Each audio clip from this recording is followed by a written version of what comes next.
Zirneklis un bites. Meža malā, kur saules stari silda koku zarus un puķes, smaržo pēc vasaras, dzīvoja zirneklis vārdā Zips. Viņš bija ļoti čakls, bet vēl vairāk viņam patika, ja visi redz, cik ātri viņš var ko paveikt. Vienu rītu Zips izlēca no savas slēptuves un nolēma: Šodien es uzvēršu vislielāko un viskaistāko tīklu mežā un izdarīšu to līdz pusdienām. Viņš skraidīja no zara uz zaru, meta pavedienus, pinās un vijās. Un patiesi, līdz pusdienām viņa tīkls jau bija gatavs. Milzīgs, spožs un smalks, kā sudraba pavediens. Zips paskatījās uz savu darbu un lepni noteica: Vau, esmu ģēnijs! Vienā rītā! Kurš vēl tā māk? Tajā pašā laikā netālu uz pļavas strādāja bites. Tās čakli lidoja no zieda uz ziedu, vācot ziedputekšņus un būvējot stropu. Šūniņa pie šūniņas, rūpīgi un mierīgi. Zips pamanīja viņas un nosauca: Hei, bites! Jūs vēl joprojām to savu stropu būvējat? Cik lēni! Jūs varētu iemācīties no manis. Es vienā rītā uztaisīju veselu šedevru. Bites paskatījās viņa virzienā, bet neko neteica.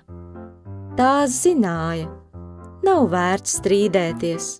Labāk, lai darbi runā paši.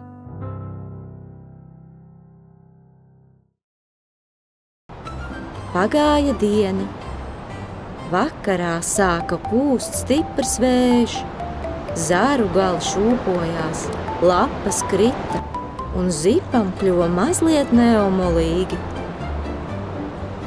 Nākamajā rītā, kad saule atkal parādījās, Zips pamodās un paskatījās uz savu tīklu.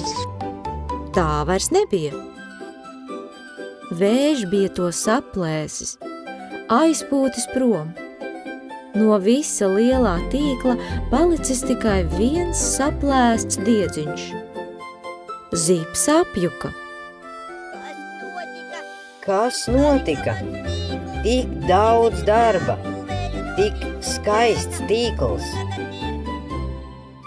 Tajā pašā laikā bites turpināja savu darbu. Viņu strops stāvēja kā klints, stiprs, kārtīgs un pilns ar smaržīgu medu.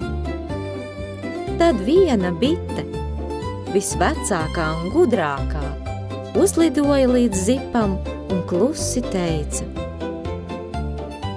Mēs neesam ātras, bet mēs būvējam tā, lai paliek. Reizēm tas, ko dari lēnām un rūpīgi, dzīvo ilgāk. Zips neko neteica, bet viņš sāka domāt. Varbūt nākamreiz arī viņš pīs lēnāk un stiprāk. Ne tas ir labākais, kurš pabeidz pirmais. Labākais ir tas, kurš dara no sirds, rūpīgi un ar domām par rītdienu.